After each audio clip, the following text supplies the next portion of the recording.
Hello. This one's another, I'm not really gonna explain anything, I'm just gonna brainstorm. So, um,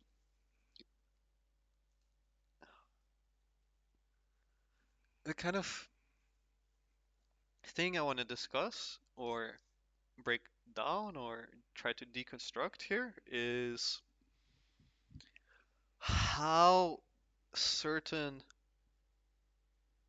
achievements or results or responses from what you do or the world, um, how they interact with your sense of self. At least intuitively, that's what I think might be the underlying issue for me personally, when it comes to this. So, context. Yes, I broke down a bunch of videos recently about sense of self, and in general, I've been making a lot of progress in exploring that idea and with some real impact. I managed to kind of get myself out of a haze, out of a slump. I managed to do some kind of cool things, a lot of like programming, a lot of development, a lot of progress, a lot of, uh, you could even say networking, meeting people, whatever. All right. So,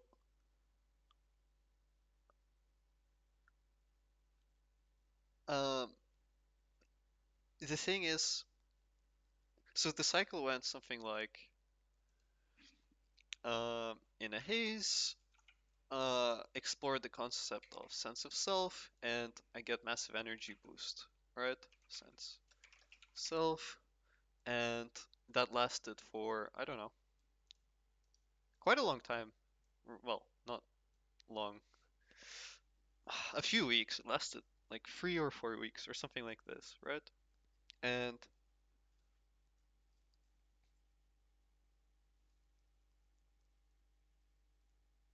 now, recently, what has changed is I'm actually starting to see some uh, yield, I guess, or maybe not.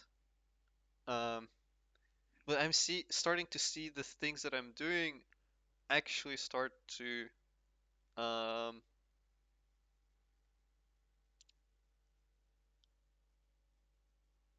become more efficient or more effective. Let's say that. So uh, I will give some fuck it. I'll give context. So I'm working on. I don't wanna. Basically, I'm speeding up. I'm starting to see some form of increase in my own um, output. Let's just say that, right? I'm starting to see a step above in terms of what I'm capable of doing and in terms of what I'm capable of producing as a result of that, right? And usually, the effect that this should have is um, so you're in a haze, you go for the sense of self, then your output skyrockets, and then what that uh, usually that's enough to go back to reinforcing your sense of self, and then if you associate yourself with your output, and then you get into a positive feedback loop, and then it's the equivalent of like catching the bus or whatever. It's like catching the wave, right? Once you're in it, you can stay in it, and it's your moment, it's your time to shine, whatever. Um, Common idea. Um, Obviously, you can get negative feedback loops or whatever. So that is generally the loop that uh, is expected or is I've often observed. Even when coaching, someone starts getting one thing right, immediately their whole um, personality kind of like shifts a little bit, and they kind of start to fit themselves in the new shoes or whatever, right? And they start seeing their potential. And usually what happens is they mismanage that potential and then they fuck up, right? Um, but they're still getting that boost, which is making it harder to steer, right? For me, what I've observed in myself, this does not work like this. Um, I get this output, I get this boost in uh, results, but it doesn't cause any form of neuron activation. It's like, if anything, it actually gets more diminished for some reason. Maybe this is, and I want to kind of try to figure out why that is. So I don't know why that is. I'm gonna figure it out right now by trying to deconstruct it. Um,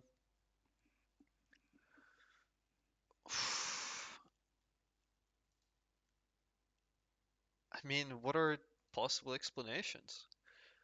There's the lack of novelty, or the downside of super confidence. I've just made up that term, but whatever. Or certainty. Let's just say that. Yeah, certainty.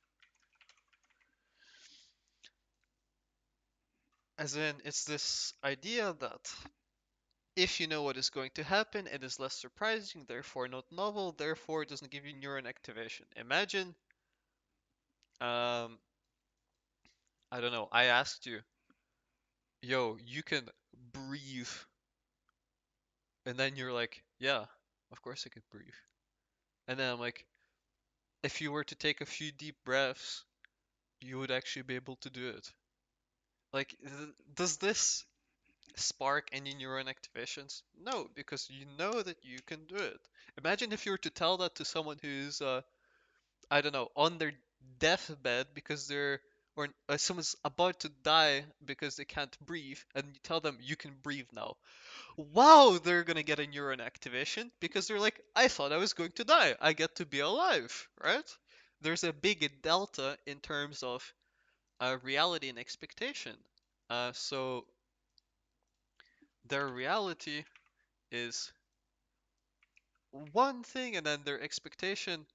Uh, so in the case of someone who's dying or whatever, you have cancer, and then I told you you don't have cancer. Wow. Imagine if I told someone who's healthy that they don't have cancer. No reaction. Don't care. So the thing that causes a reaction is the difference between breathe, can't breathe, to can breathe. If I were to say something like,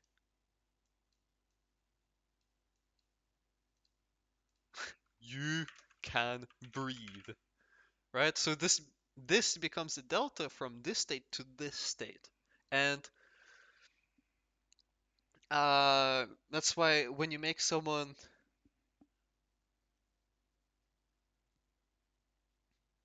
a promise or something, show them something that they thought they couldn't do, they generally get more excited. You get more excited by things that you don't believe you could have done. And it's like, wow, I could do this. Wow, this is so cool. I could reach this level. I could be this good at something. Wow, I actually could bring this to life. Wow, so amazing. Haha. Um, why does confidence or lack of novelty or or why does certainty or confidence harm this? Confidence in its extreme is when you know what you're capable of and um maybe you're even a little bit optimistic of it, or let's say you have enough intelligence to be able to put and two together and accurately assess what you are capable of. Um, the problem with that becomes, how should I say? Let's say you can't breathe right now, but you see that the thing you're doing is working, and you know you will be able to breathe, and in your head is like, wow, I definitely can do this if I want to. In a way, maybe the way the brain interprets this is like that I already have what I want to have. Maybe this is a form of like masturbation. It's like you are pretending that you have something that you don't have, or not pretending. Your brain interprets your confidence that you can have this as already a given that you do have it, and you're no longer getting neuron activation. You're no longer okay. Let me reframe it again. Where does the neuron activation even come from? It is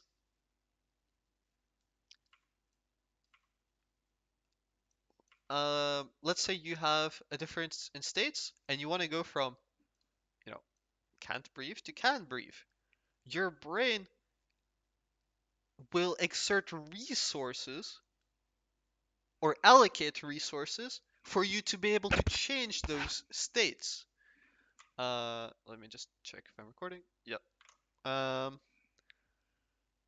If you are already in the belief that you can breathe even though you can't, your brain doesn't see the delta. It doesn't see the it can't justify the cost of allocating these resources to reaching this. For example, imagine if I told you that if you were to put in some effect, to put in a lot of effort, but it will have no effect. For example, if I were to tell you you can do these breathing exercises, but it's not going to cure your cancer. You're like, why the fuck would I even do these exercises, right? Your brain does exactly the same thing. It calls tasks, it removes tasks that it doesn't see as worth doing. It's a natural, healthy, evolutionary response. What is the problem? The problem is if you have very strong confidence, maybe this creates an impression that you have or can have. By thinking that you can have something, you feel like you already have it. And it takes away the delta.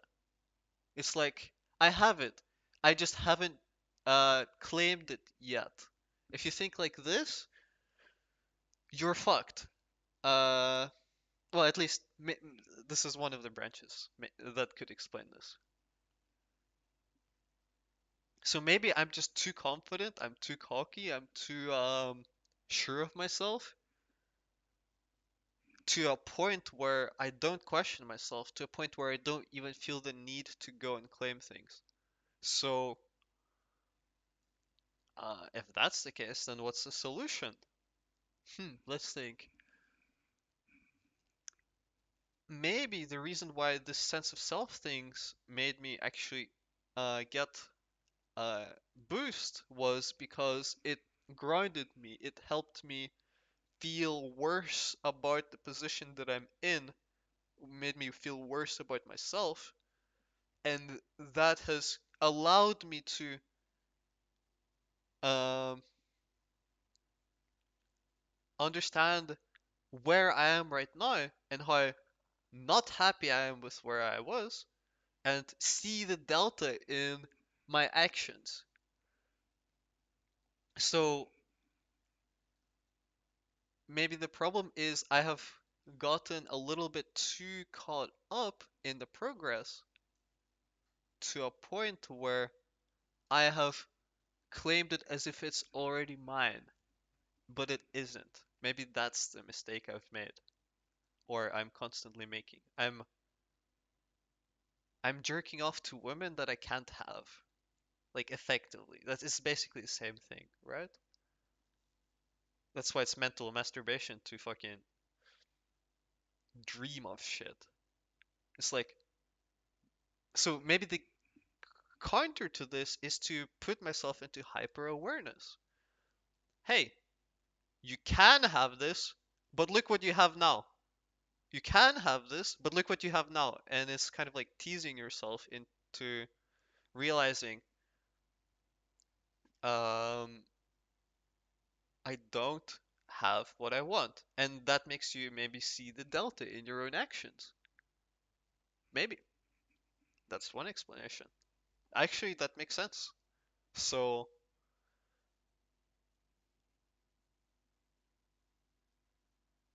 I need to direct my thoughts towards realization of how far where I am now compared to the potential future if I um, put in the delta, the extra work.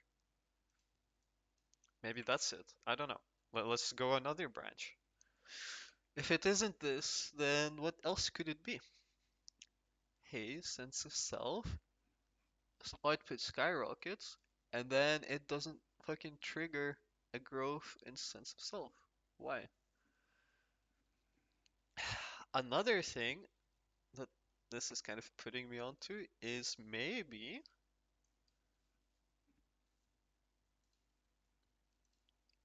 uh it kind of relates to the first. Lack of reward in reward. And what do I mean by that? Okay, imagine hypothetically you do see the delta. I do this work and I will be able to see delta, the difference from where I am to where I could be. What if the problem lies in how you evaluate the delta itself? So let's think about that. Um, what kind of delta will the person with cancer see? Being alive. That's the delta, right? Either they're not alive or they are alive, right? It's as simple as that. And to someone who maybe is extremely depressed or has nothing to live for, them being physically alive does not actually correlate to feeling alive. And in which case, their delta is going to get devalued. It's going to go, the delta itself, even if it's perceived accurately, will get filtered through their values, and maybe that will destroy the delta. Maybe they have nothing to live for. And then maybe then that could explain why they don't see any difference between not being able to breathe and being able to breathe, why they don't get neuron activation. Maybe that's it. Um, or maybe they even see negative delta. What if being alive is causing them tremendous pain and they want to fucking quit? Um, hmm, maybe let's think about that. Let's think. What do I get out of doing the things that I am doing? What do I get out of the delta? Well, I'm pretty financially cooked right now. I could, even though it's really not that bad, but it could be better. Imagine my finances were better. What would that mean?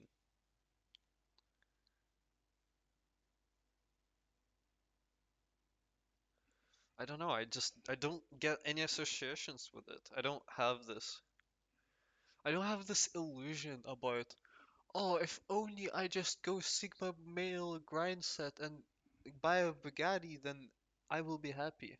I don't feel this at all. It just does not um trigger a neuron activation for me. Um, why? Let's break that down. Maybe I'm wrong for this, you know? Maybe I should feel that, but I genuinely don't. Um,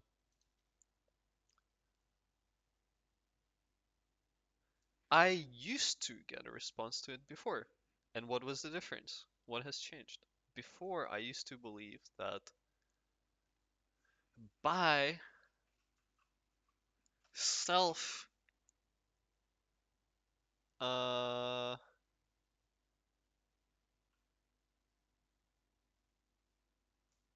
Improvement. I don't know. I kind of hate this word in this context, but I think it fits. By self-improvement, I will build meaningful and deep and deep connections. Um, that is on romantic and interpersonal, not necessarily. It was like a romantic idea, but not necessarily sexual, not always directed at females or whatever. It means that imagine how much better I've become. I could protect my friends. We could do so many things. We could live life fully, right? That was the idea. Romantic, like in it's like a romanticization of um being strong or whatever.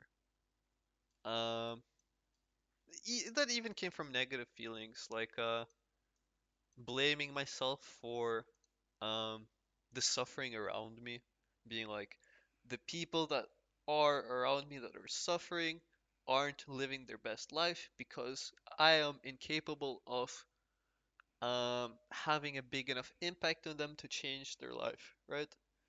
I know that is really stupid now, but that genuinely was how I used to think. I was like, well, all the people around me are depressed. If I was like Jesus, I could just touch them and suddenly they would flourish and come to life. Um, there was a thought experiment I saw, something like, think about what your story is going to be when you're dead, and how do you want to be remembered? And this is something I've thought fairly deeply about for a lot of years. And at the time, the answer I've come to is I want the trail to my grave to be filled with uh, flowers. And what that means is everyone that I've interacted on my path to end of life will flourish and blossom, right? And it's kind of this idea everything I touch turns to gold, right? Everyone that I interact with will flourish. And that was genuinely what I wanted to be and how I wanted to live. It was a very kind of romanticized image of it, right? If only I was better, I could maybe eventually have this impact on people. I could turn water into wine, right? Jesus. And that genuinely gave me a very strong drive to push myself for a very long time. Um, that has that belief is basically destroyed for two reasons. Um, I've realized the nature of people. Number one is they don't deserve to be touched. Most of them don't even want to be touched. So who are you to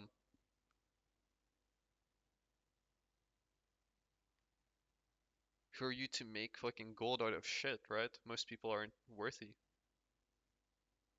And they're suffering because they're not worthy. They are, how should I say? They are suffering because of their sins against the world, against their um reality. If you're in touch with reality, if you are um Yeah, if you're in touch with reality, you are not going to suffer because I don't know how. Let me reframe it. The more in touch, the more out of touch you are with reality, the less effective you are at getting what you want. Therefore, you're less likely to organize life in such a way that you enjoy it. Therefore, if you're weak, it's probably because you're out of touch with reality. You're doing the wrong things. And if you're out of touch with reality and you're weak, I don't believe that.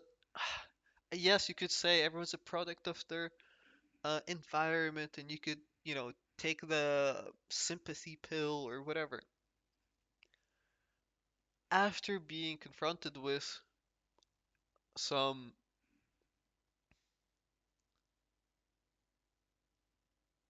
soul-crushing circumstances, I have come to the realization that it's 100% a choice how you respond to your circumstances. Yes, it was out of control what happens to you, but the way you continue to live is 100% within your control. And if you continue to be weak and suffer, that is 100% on you. And I've touched a little bit on this. People that have love within them, people that have positive feelings towards others, are able to use that as strength and they will find a way through. People that are empty and don't have this, um, they're just like, in Russian we have a word, atmorozheny, or they're like husks, they're like um, dead inside or whatever.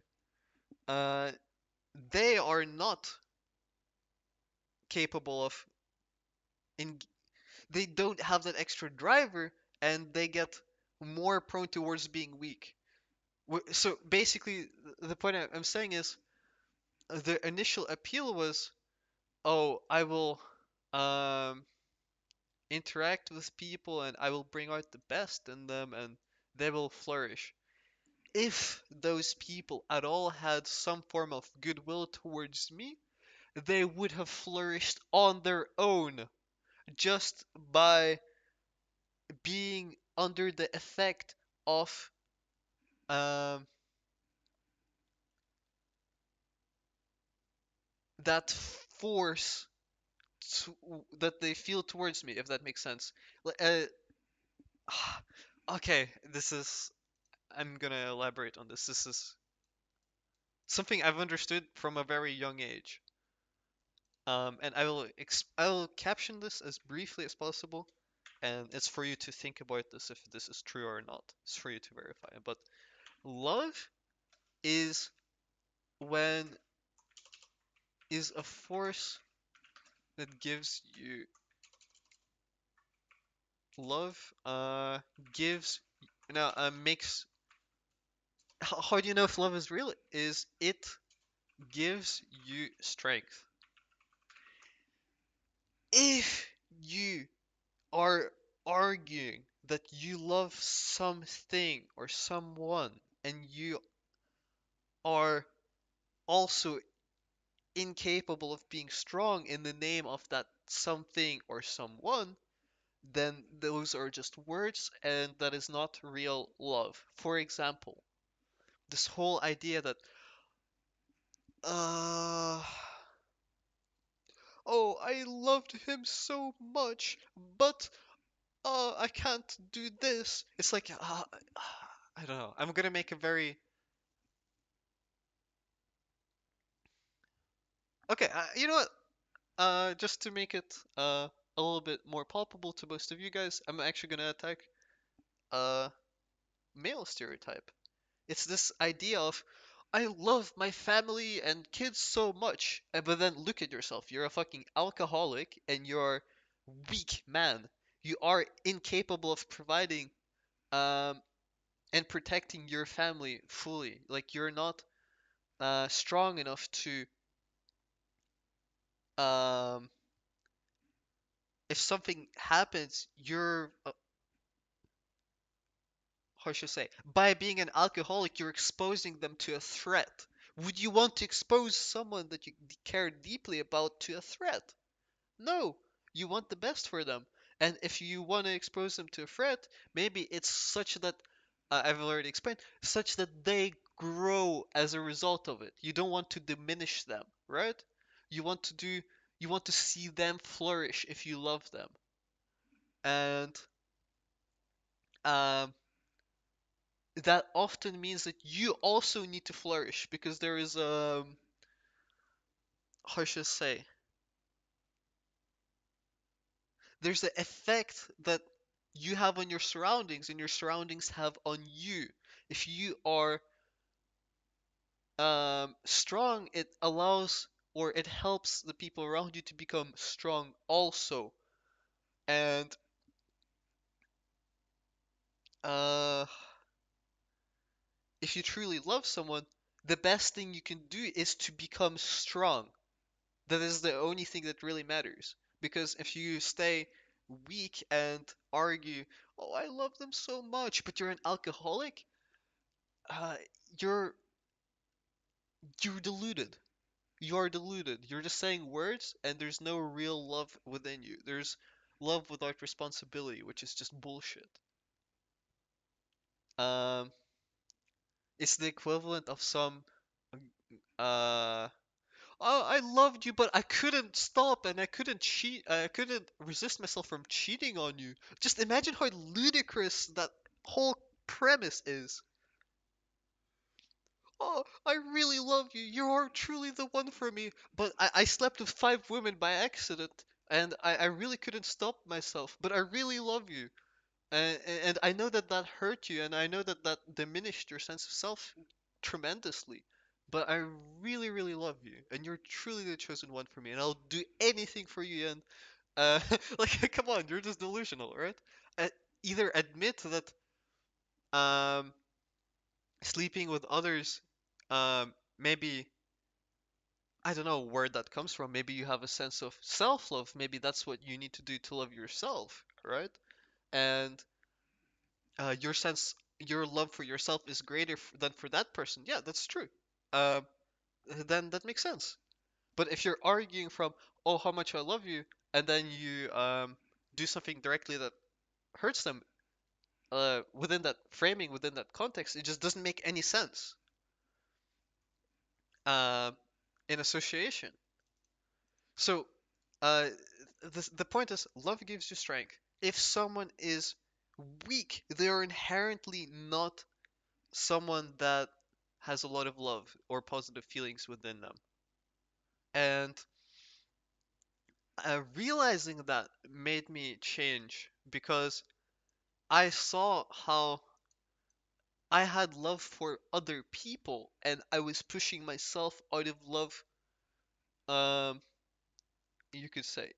I was pushing myself out of that love. And then I projected this onto them. I thought that the relations we had meant something. I thought that those connections, like I had real friends. I thought I had real relations with people.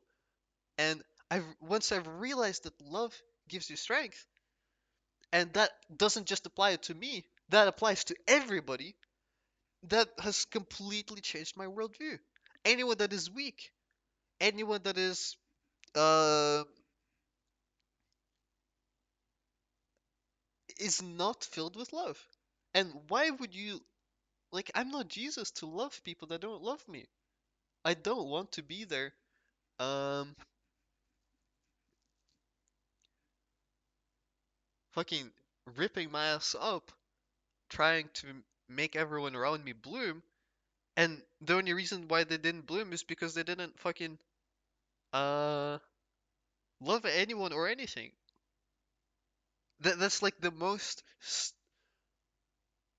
guaranteed way to live an unhappy life. And this is actually true to some of my ancestry. That this it seems to be a pattern that maybe finally fucking ends with me, right? Um, I finally fucking figured it out. I've solved the issue that my ancestors couldn't, and why they were so fucking unhappy. The skill issue ends with me. But yeah, so the point is, it's really thankless, and there's nothing.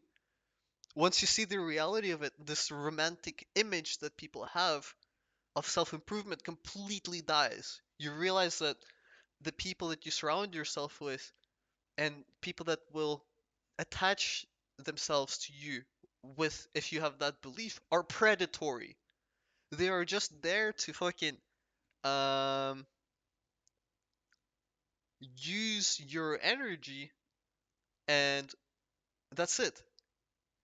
They have no will or goodwill towards you. They're just using you. Um, and if you observe, that's a very significant thing that takes away the kind of reason to even interact with them, or in that way, right? It takes away the enthusiasm that you would have had for helping people. Right.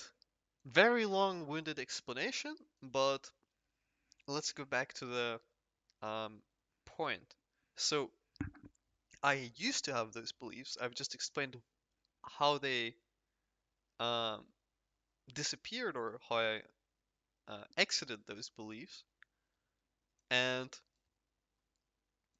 now, before felt a strong desire or drive um, because of my relations with others, or not my relation, but my like personal engagement with others.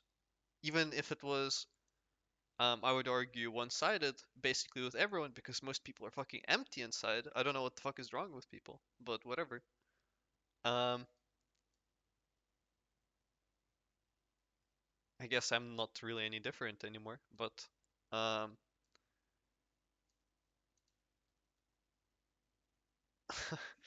okay, back to the idea. That has taken away the kind of perceived delta. I thought I could live my life in that way, and that would be the impact that I would have. I would die, and on the path that I walked, everything that I have touched has turned to gold. Everything has blossomed. And now that image is just not appealing to me anymore.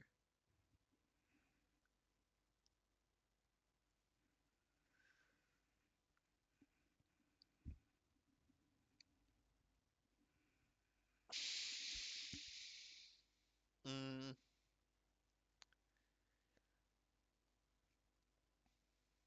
which means that it took away the reason for why I was even pushing myself in the first place. I've lost my reason to exist fundamentally. Like if I die, I don't really care what anybody will think about me. I don't care what image it will leave. I don't care about the mark. And in that sense, between where I am and the point where I die, there is no delta.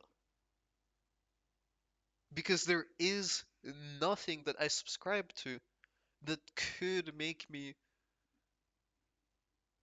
feel any different. Everything has just been a scam.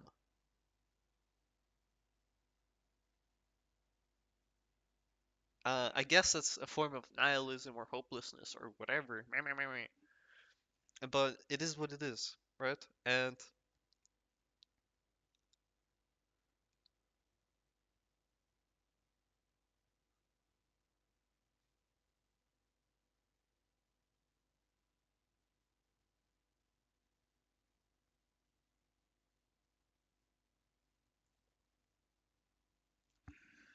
yeah, actually, I've just realized it's kind of ironic. It's kind of funny, in a sense that my love for others made me push myself, and then as I pushed myself, I realized the flaw in my thinking, and that killed my love for others.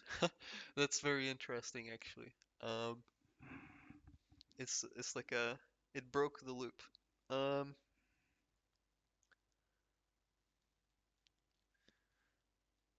I guess maybe that's where also the if a man can has a why, he can bear any how.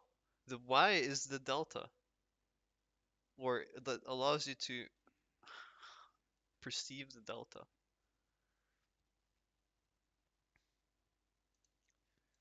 I don't know.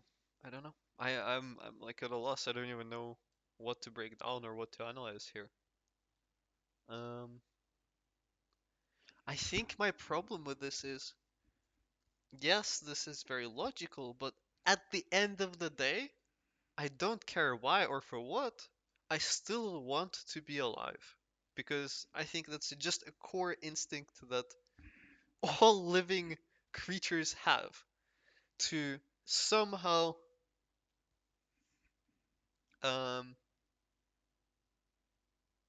to get to be in the short time that we get to be. Let's just say that. And phew, I don't know. I actually don't know.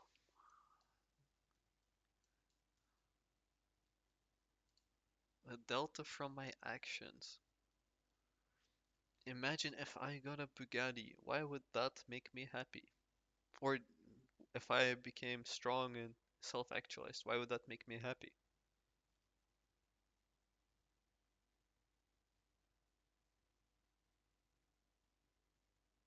I don't know. I don't know. Do I even need to be happy? Maybe I'm appealing to the wrong things.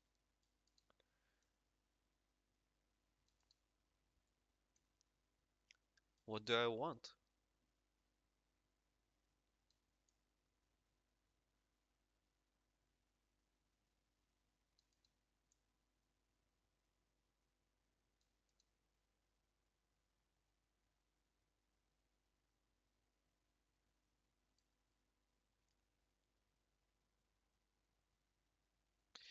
I just want to.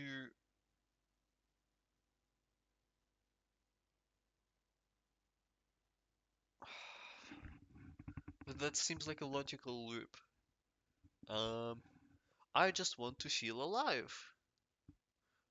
Okay, and to feel alive, you need to want something. Yeah, and I want to feel alive. uh, maybe it's as simple as that, fundamentally. I don't know. Maybe it is that. Maybe I need to map out the connection between how the delta from my actions makes me feel alive. And not because of some aesthetic or romantic reasons, but in a very direct way. What's coming to mind is I think therefore I am. But if we rearrange it a little bit, morph it a little bit, we get I'm alive, therefore I am. And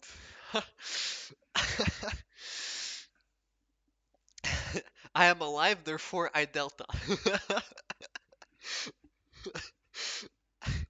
So, and because I delta, I am alive. Or the more I delta, the more I alive. Maybe the answer is in observing this loop.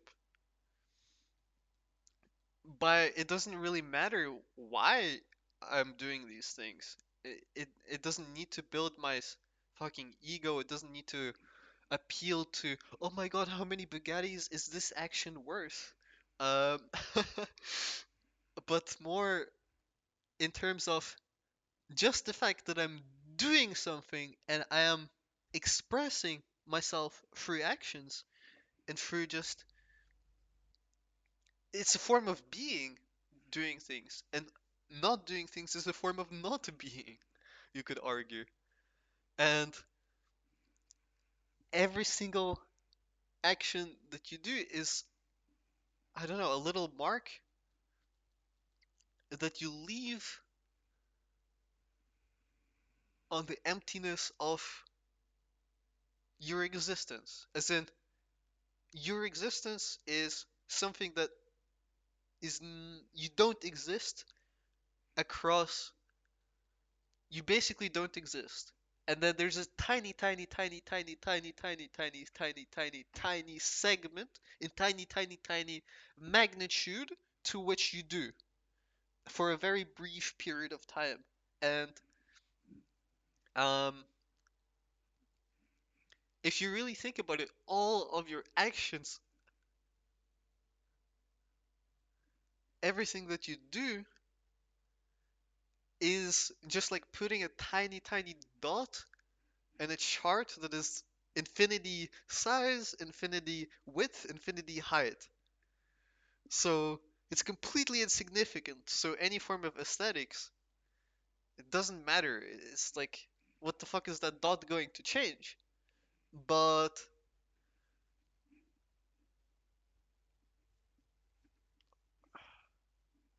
that dot is your life and the things you do within your life. If that didn't make sense, I'll do a visual explanation. Okay, let's say you have your time frame that you're alive, right? And we're to plot a chart. So we have you at 0 years old, and we have you at, let's say you're a lucky one. You're a Or medicine gets pretty good or whatever. You have you at 0, we have you at 100.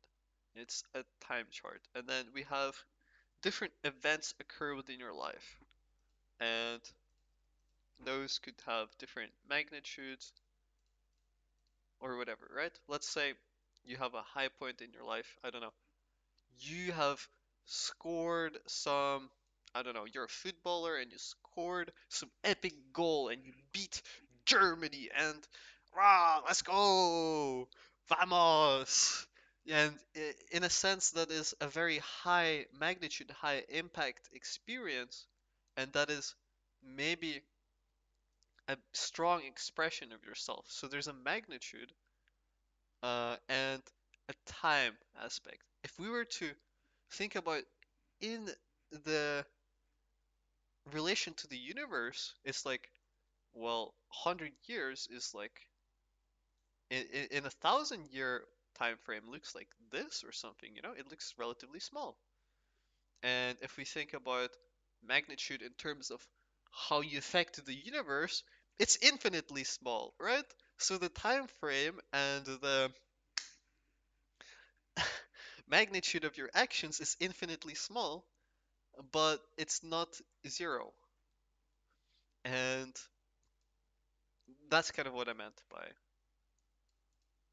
that. So, like, the aesthetics don't really work. You can't sit there like, oh my god, look at my Bugatti. Like, the fuck does that mean in the context of the universe? Fucking nothing, right? Um, I'll need to censor that.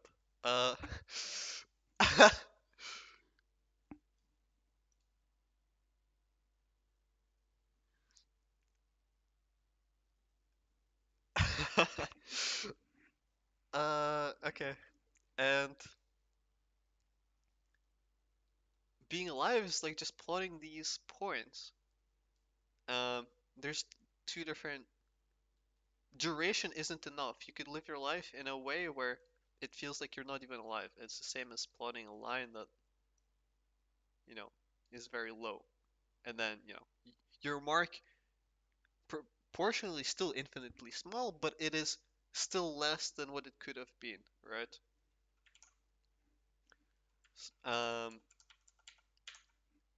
so maybe the answer is to see the delta itself as your expression of being alive.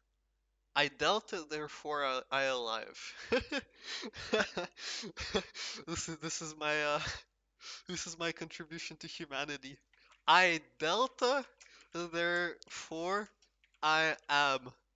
Or to translate it is more like I do, therefore I am. Boom. Thinking is not enough. I do, therefore I am. And also,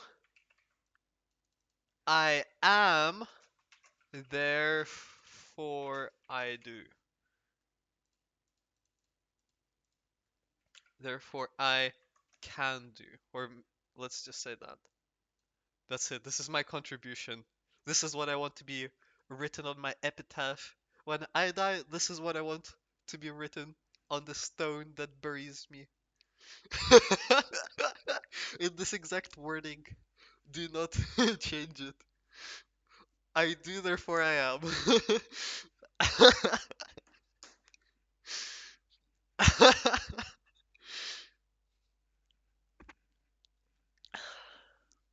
Maybe that's a solution. I don't know.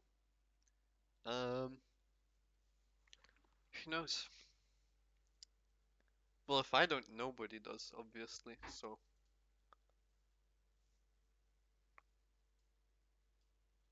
hmm. I mean, is there even anything else to cover?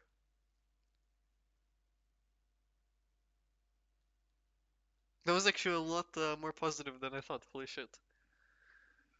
That's a really powerful idea.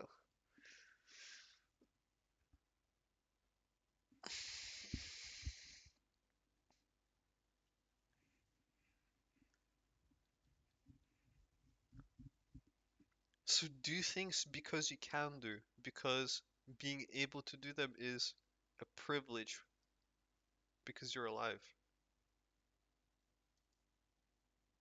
Not an aesthetic reason, not a, oh my god, I'm going to save everyone, I'm Jesus, but a real practical one. I like that. I like that a lot, actually. I'm going to try to flesh that out. There's nothing to flesh out. It's actually mind-numbingly simple. Like, what else is there to explain? What else is there to even consider? I like the autistic version of it better. I want the autistic version on my epitaph. I delta there.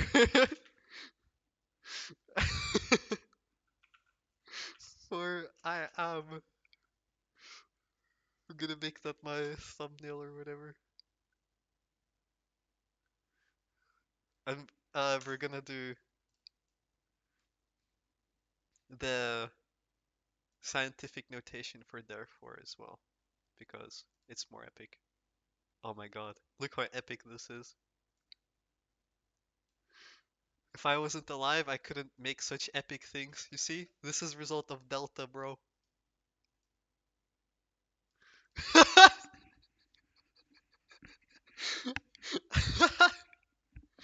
I Delta, therefore I am. That's it. New YouTube banner.